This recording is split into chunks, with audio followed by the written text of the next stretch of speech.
Wake up, wake up, wake up. This is your Cup of Joe podcast, and I'm your host, Joe. So you might be chilling again. Y'all know we back for a second summer season. Um, and as you can see, we are in the coffee shop with some more heavy hitters, this time in the area of mental health. So, grab your latte, your coffee.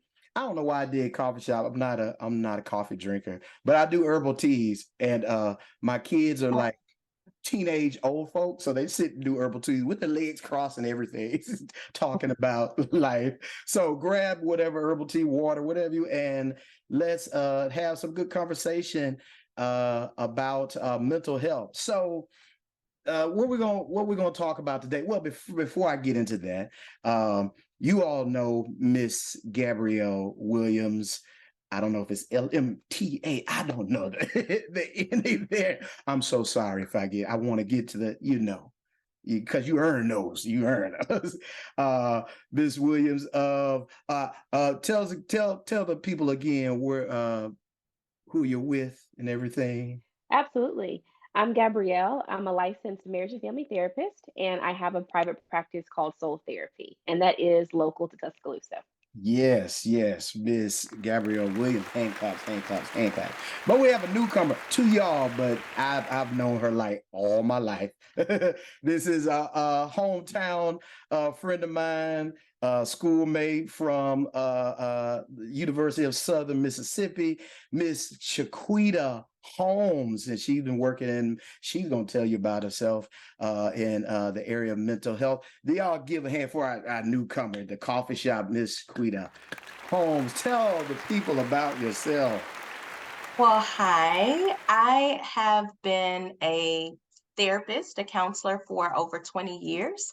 Right now, I'm working, doing a lot of things. Okay. So, right now, I'm a doctoral student. I'm at the end almost, getting a terminal degree in counselor education. And I'm working also as a crisis counselor. So I coordinate crisis care in the immediate 7 regions, so Starkville and all of those surrounding towns. Awesome. 20 years. Man, it's been that long. Wow. Awesome. Awesome. Good deal. It is. We are excited to have you in the coffee shop today. And you all cannot tell, but we're from the same hometown. Now, I don't know how she lost her draw and I still got it. Lord, what did I do wrong? What did I do wrong, Shaquita? Why I still sound like I eat cornbread for breakfast? It's in there. It depends on what I'm talking about. It's gonna come out. It's in there. So, but but man, we are excited to have you. I get excited about these topics. I guess I just don't have the patience to work in the area of mental health, psychology. I don't know, but it's always very interesting to me. So I don't know if you've all seen this meme of this kind of humanistic like dog that's sitting at the table with the hat on and the fire is just going all around him. And he says, I'm fine. Everything's fine. And I thought about that. I was like, man, that would be a great topic. I said, who can I get? I know we have, who can I pair her with to talk about this topic of when the building is burning around you or in you or what have you. And you're just saying, no, everything's great. And you're kind of ignoring uh the warning signs. Is it, and just really dive into mental health. That's the topic. But of course, we're gonna dive into a whole lot of it. I'm not gonna take up all your time. See again, a Louisville word. We're not gonna belong the time. But I just want to ask a few questions of our heavy hitters in the area of mental health. First, I want to start with this. So I thought about this because I thought about our mothers, our fathers, our grandmothers, grandfathers, aunts, uncles, who I'll just speak for me. I don't want to speak for everybody. I don't want to speak for everybody. You know, you just suck it up and you move on. The building's burning. Hey, we can't get to no water. We just got to make a way. We got to find a way to do something. But something's happening inside you, and we see more people going to counseling these days. We see more people going to therapy and everything. So what is, and I'm gonna start with Miss Holmes. What's the difference from back then? Because a lot of my foreparents they didn't believe in therapy. It was pray or it was do what you do, and you know whatever. So what's the difference from back then to now as it relates to mental health therapy, all of that? What do you think? So I think you start out by understanding that we have so much more access to things. Yes. We have a lot more practical knowledge in terms of how our body operates, how things happen, what the intersections are with different conditions. So I'm sure everybody kind of has this story, right? Let's say Uncle Johnny was 18 years old. He went to Chicago and it was going to be great, but somebody slipped something in Uncle Johnny's drink and Uncle Johnny ain't never been the same. I think like so many African American families or people of color have that same narrative. But really, what happened is there was probably a history of mental illness in the family, and Uncle Johnny left the environment where he was comfortable. He was probably faced with a lot of stressors and traumas and different kinds of things. And he's 18, he's at a key age where if he's going to have some kind of mental health break, that's when it's going to happen. And so all of those things are coming together, but it's like somebody did something to him, some lady put a root on him, something like that. And so we're not understanding that those things, and I'm not saying that those things can't be true in some sense, Right. right? Like, I don't want to undermine anything that anybody believes, but I think that now we understand that mental illness can occur very young. And especially for psychotic type disorders like schizophrenia or bipolar disorder, things like that that can have psychotic features, those things typically start to really manifest in the late teens, early 20s. And so, but that's also a very critical time in the life of individuals as they're developing. And I don't think we really understood that as a people, as a culture. And so we found ways to categorize it. So I think that's one of the first things that maybe makes us a little bit different from the previous generation, is that we have, I think, a fuller understanding of our mental health and what different disorders maybe look like. That's a good. You said something. I put a pin, but I'm gonna come back to you. But I want to go. I got a kind of question, just kind of to piggyback off of that for Miss Williams. So you walk in. I'm gonna use a pastor word. I hope this is a word. You walk in a duality of church and the psychology world, mental health world, if you will. So what do you say to some that are uh, that say that, that's what I want to get to, that this undermines their belief in faith and all of that?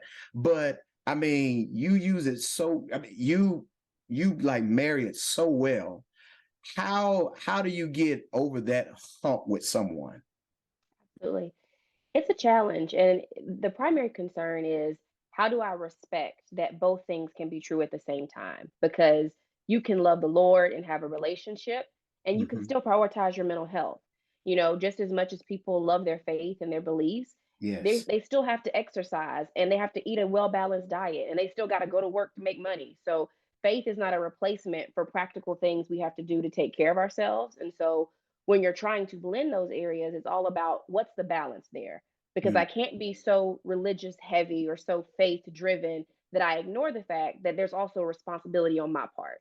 And, for example, most people aren't sitting at home going to church. I'm going to just keep going to church and the Lord's going to pay my bills. That's a good prayer to pray. But at some point, you also probably have to get a job, make some money, sell something, do something. And I Yeah. think with mental health, it's acknowledging that if I have feelings of I'm overwhelmed or I'm irritated or I'm having troubles parenting or in my marriage, yes, I can still pray and take those things to my believer, my creator, but I can also go to somebody who's trained to help me with that. Help me better Yes. communicate, help me manage my emotions, help me understand them better. And I think it's just balancing that duality, like you said. Yes. I definitely agree. Listen, we always say, well, my pastor always says this when, I mean, you go to counseling sessions with priests and pastors and ministers. Um, we don't call them counseling sessions. He said we give godly advice that protects us. And they say, you counseled me and this didn't work. But hey, I give godly advice according to the word of God.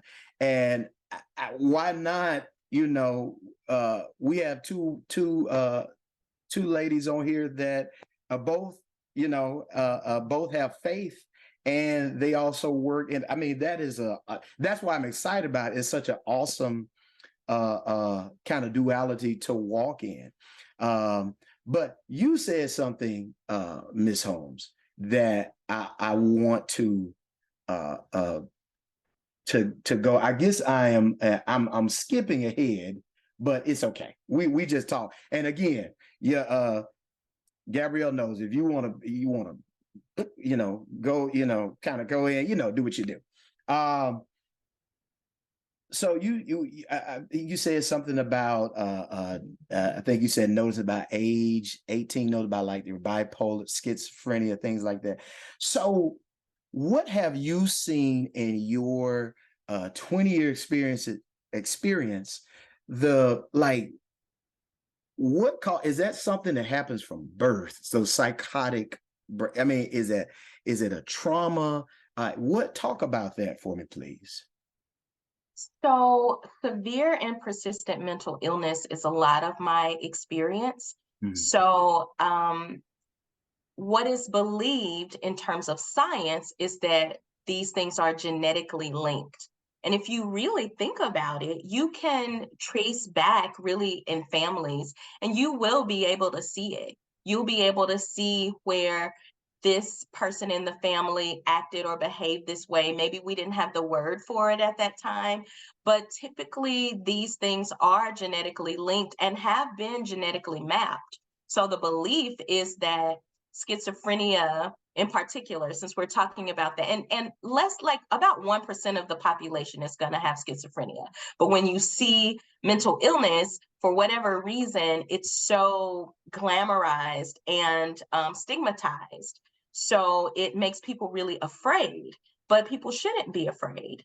But it is something that is believed to be a genetic predisposition. Mm-hmm. Yeah.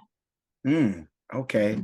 So, so how do we? So is there no way to? I'm using the Well, yeah, I mean, to prevention, right? yeah, So prevention. there Yeah. is actual ways to be, it's early intervention. It's all the things that Gabrielle talked about.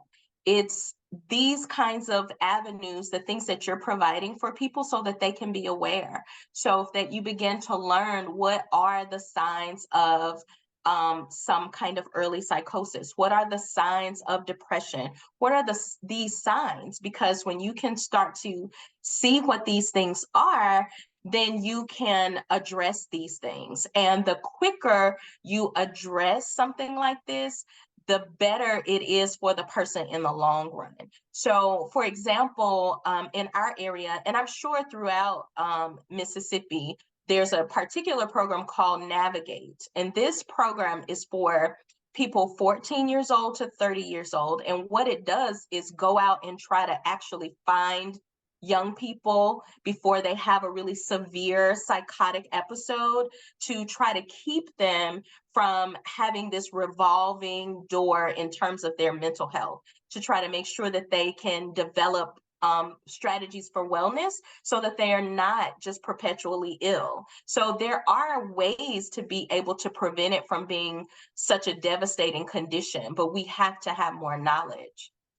Mm, that is that's awesome. Look, my mind, I'm going and I'm looking at I'm typing out questions as you talk. So forgive me if I look down. I'm looking at my phone and going, okay, I gotta ask this. So Miss Williams, I'm gonna come back to you. Uh so in your area of family therapy, um how do you approach when you see, okay, I'm in there and you see uh uh I guess depression, if you will, because I was looking at it today and I tried to go back to the number and you all may know, they say in particular Black African American men, that there's a certain number, it's not over 10%. That's what I thought that he said, but a lot of us walk around uh and we could be clinically depressed, not even know it. So how do you bring this out how do you bring it out, one, and then two, how do you kind of start them on that journey, Miss Williams? Can you talk a little bit Yeah. about that? That's an excellent question. I'm a big person who believes in language, and sometimes it's not what you're trying to say, but how you say it. And so, particularly for populations like, African Americans or minorities, it's all about how you're going to describe and treat their issue because a lot of us may not resonate with I'm clinically depressed or I have anxiety. Mhm. But do you identify with feeling overwhelmed, with feeling on edge, or I'm irritated, or I always feel like the world is on my shoulders, something like that. So you have to figure out what language fits the client and help normalize their experience because a lot of us don't like to be labeled. I think, she did an excellent job talking about how, it gets stigmatized. And Mhm. that stigma, we don't want that attached to us. And so we're quick to say, oh, no, no, not me. I don't have that. I'm good. I'm not depressed. I'm fine because we have a negative association with that. And so to reduce that, I try to remove that label and I ask them, you tell me what you're feeling. What do we need to call that? And how can I help you with it? And Mhm. once I meet them where they are, we can collaborate together to get them the help that they need. And sometimes it's how can I alleviate the symptoms that you're having? How can we create small scale solutions to prevent whatever is causing your stress, things like that. But I really try to simplify mental health. It doesn't have to be this big, scary thing where I don't want to touch it, it's taboo. Mhm. It's simple. It's human nature. We're all human, we all have emotions, and I try to normalize that process. Okay, so all right, so I'm staying with you, but so in normalizing and trying to okay, you normalize a process. How do you dig deep to say, okay, uh, you have this addiction, or you have, or you doing this well, it's addiction, this, or just it's a destructive, or Hmm. it's not a constructive habit for you. Yeah. How do you get that out of a person? Yeah. Like, how do you move? Absolutely. I'm sure you've heard the term you have to catch a fish before you can fry it. And Mhm. sometimes in therapy it's just like that. You really have to have a solid foundation and relationship before you try to dig deep like that. Just Mhm. like you wouldn't want to go to the doctor and they have to perform surgery on you. They don't give you any local anesthetic, nothing to numb the pain. It's going to be really, really painful. But if they do something beforehand to prep that site, you're more likely to tolerate whatever they're going to be doing to you. And so the first step is getting them into therapy, building a good relationship. Mhm. Okay. How can we develop some trust here? Because we do know that dating back, even in the slavery time and things like that, Black people didn't trust medical professionals. And so fast forward to today, we got to garner that trust. So let me get you on my team. Let us be a collaborative force here. You trust me. That way, when I do have to dig or I do have to push, you're not thinking, here's this person who is an enemy to me, but I'm an ally. I'm someone that they can trust whatever opinion or advice that I'm trying to give or that I see. So trust makes a huge difference. And then again, it's how I'm going to approach that because, some things are really hard to hear. And so you have to lace that with empathy. In the faith world, we talk about grace and stuff like that. But when people are struggling, you don't want to make their struggle heavier. So how can I lighten this for you and help walk through that journey with you? That is some great stuff. We're already into you all, I always send questions, and I have such great guests that I don't really have to ask, but there's so much experience in the room. I mean, you already we're already into like my third question, which is kind of, how these small fires can turn into big fires. Now, Miss Holmes, you said something again that now you talked. I thought I heard 14 adolescents stuff. So I'm a teacher, and I think our teachers, to be honest, in my experience, we are really not prepared. I mean, I have my certification. I've taken the classes on special education, but it is, kudos to you all, and sidebar, I know getting my wife is all but dissertation, so I know getting this PhD. I appreciate you being on again, because I know you have a lot of work. You still do it. Okay, but so thank you again. But going back to how first of all, how do you prepare? How can we prepare, help the teachers? How do we, because there are so many that are dealing with trauma at home, and that have gone through some things, man. Some of the things that I've heard. I honestly, even in my education, I'm not prepared to hear that I'm sleeping on the floor at the home, and I felt somebody touch me, but I just act like I was asleep, and I'm just sending them to the counselor, and even our counselors are not necessary. How do we help us? What do we do? Well, that's a tough one because we're not equipping our teachers and our educational system in the way that I guess I feel that would support our children the best. Correct. Having a small child Yes. in the school system, it is worrisome. But I think one of the things that I try to do for teachers and that I encourage all educators is try to know the resources that are available. That's really one of the best things that you can do for the students that you serve, the students that you teach, is to be a resource for them. So sending them to the counselor, sometimes you may even have to be a resource for the counselor. Another thing, which might also be a touchy kind of thing, is really being honest about those teachers that triggered the kids. There are some environments where the child is already having a lot of trauma, already having a lot of things go on, and the teacher, maybe not realizing it, is adding to that distress.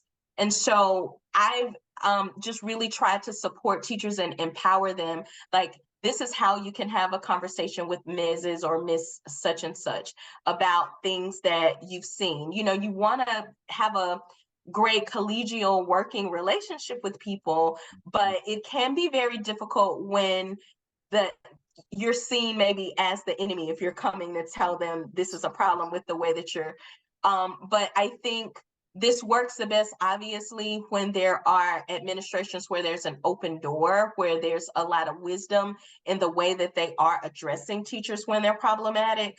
But I think it's, again, just to recap, it's making sure that you understand and know the resources that are around for you, and utilize those resources, utilize the counselors that can come into the school and maybe do some kind of therapy, because that's available, or empower the school counselor with information that, hey, these are some people, I really feel like this child is having these issues. And I know that school counselors are so inundated with so much work. They don't really get to do a lot of actual counseling. They have so many administrative duties that they don't really get to focus on it. So I think that they would appreciate a teacher who had the initiative and took the initiative to say, these are some concerns, here are some resources that could possibly be helpful. But I realize that's a lot on an already tough schedule, an already demanding workload for teachers. Yeah, but it is so necessary. I mean, um, yeah, and I mean, just to be honest, my early years of teaching, I've been teaching for about 8 years now, and yeah, I was the enemy because coming from that background, old school, and then you listening to teachers when you get there. This you have to be like this. You got to do this. You got to do that, and I probably made enemies until I heard those stories, and I'm like, man, I don't I don't want to mess up anything, and you don't want to just hit with, hey, I'm praying for you. No, they need some other resources. So that's some good stuff that even I'm going to take with in my education field as well. That's some real good stuff there. So I'm gonna go back to this question. I know we talked about our predecessors, and you said a lot. I'm gonna open this up to anyone. Do because if you talk to some that were that are older than us, they will still say that they were still mentally tougher than this generation. This generation is just not as mentally strong to do the XYZ blah blah blah. What is your professional opinion on it? I know that we talked about that they just didn't have access, but there's still some that believe that that my generation and on down, this is just a soft generation as it relates to our mental. I'm gonna open up to anybody. What is your take on that? Is it? I mean, or it's just one of those generational things. I think strength depends on the individual and it looks different from generation to generation. So it's really unfair to compare, oh, well, this generation did this and this is a lot softer or harder than the current generation because we have different contextual factors. We are in different times, like she said, with having access and whatnot. So we're living in different times. And with living in different times come different set of circumstances and also different opportunities. So what I will say is I think previous generations, in addition to not having access to certain things, we also didn't talk about it. And because we didn't talk about it, it became easier to avoid. And so, like she said, we'll chalk it up to something else or like, oh, this is the problem, not that. And we just kind of danced around it and we worked to appear strong because we were never addressing it.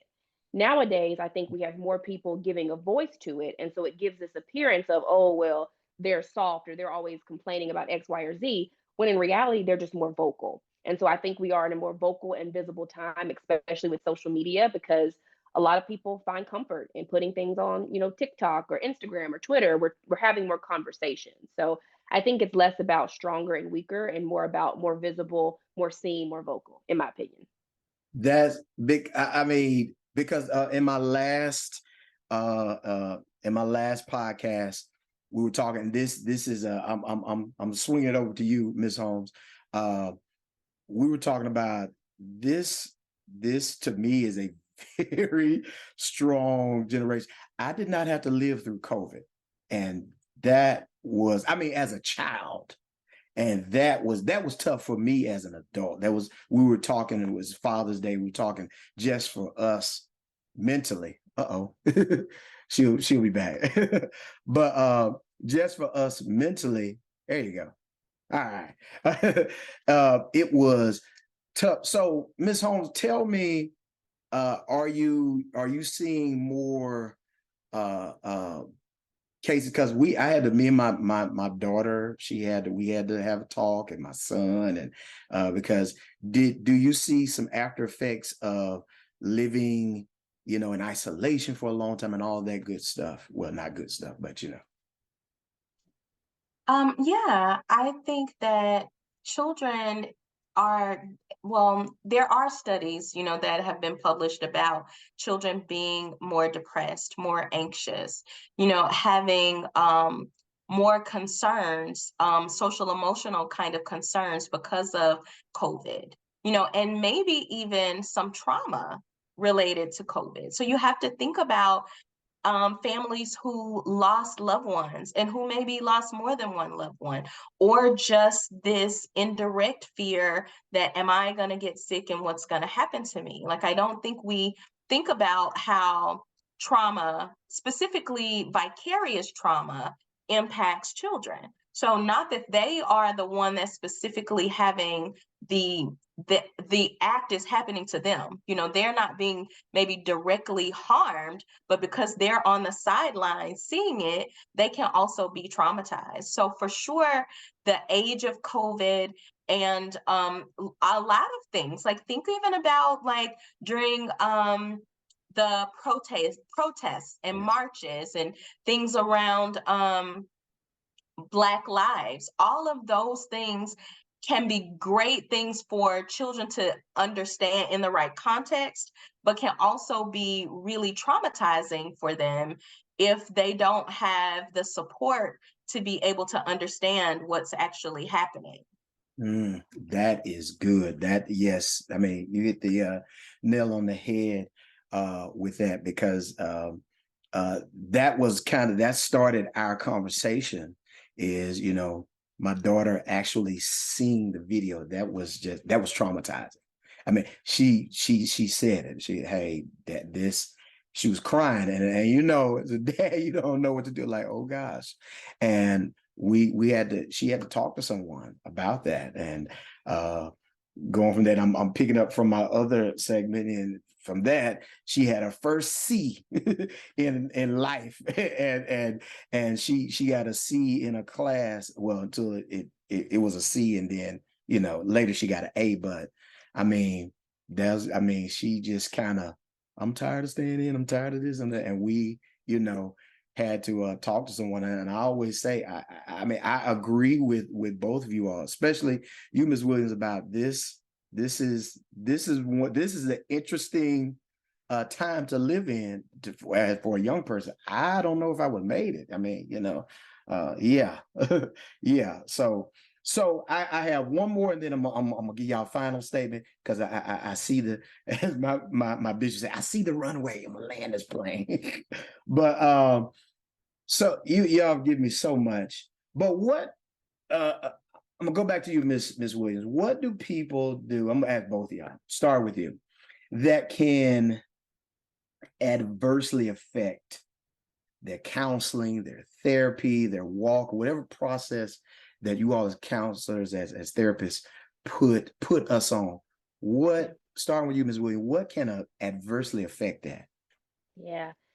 There's really a lot of things. I would say my big three would be if you're not consistent. So therapy is not something that is a band-aid, it's not a quick fix. And so if you're only going to come in for one session or pop in every now and again, you're likely not going to reap the benefits of what therapy is intended to be. I spoke earlier about that relationship component and building a foundation.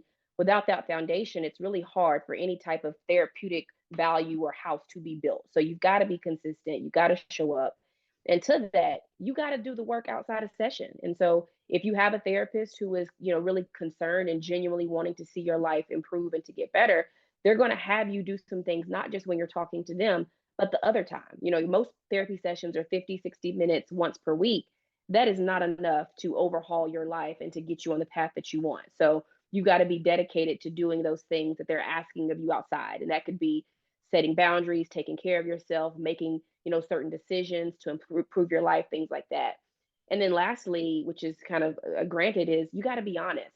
There are so many times people will come into therapy and not tell the truth, and it's almost like they don't want to share certain things with the therapist, but we can't help you if we don't know what's going on. And if you give us half information or just completely erroneous information, we're working against something that's not even touching the real thing. So if you don't feel like you can trust your therapist, find someone that you can. But trust is huge. You got to be honest, because without it, you're likely not hitting on the right stuff. So those are my big three. Oh, Miss, those were great. I love the one. So just know if you know y'all, if y'all hear a commercial about this before, therapy is not a band-aid. I'm gonna put that on a shirt. No, I'm just kidding. I'm teasing. Ms. Holmes, what do you have to add to that? I completely agree with everything that was shared. Honestly, like I had my little list and I'm like, no, okay, cross that out. Covered that one. Okay, cross that one out. She covered that one. So I think I would just only expound on the counseling relationship, understanding that just like a relationship, you may not gel immediately with the therapist. And it's okay to go and seek another therapist. Where there are problems is definitely the inconsistency, but African Americans in particular are more likely to go to one session and not come back for any others. And that I don't believe is because we're disinterested in therapy. It's because we have this expectation that we're going to go and we're going to download all this stuff and this person is going to tell me what I need to do, and that's not how it works, right? It's a process. So first, understanding that it's going to be a process and being committed to the process. But then secondly, understanding that just like with any other type of relationship, while you might really like the person, are they the right fit for you for certain things, right? So finding the right therapist for you is really important, and not feeling bad about, okay, well, you know what? I went to Chiquita and she's cool. I like her, but I don't know if she's really getting me. When you really kind of try, right? Like that's not like, the first time, unless something like really crazy happens. But I think we know if we're comfortable with this person. We know that if we're willing to continue.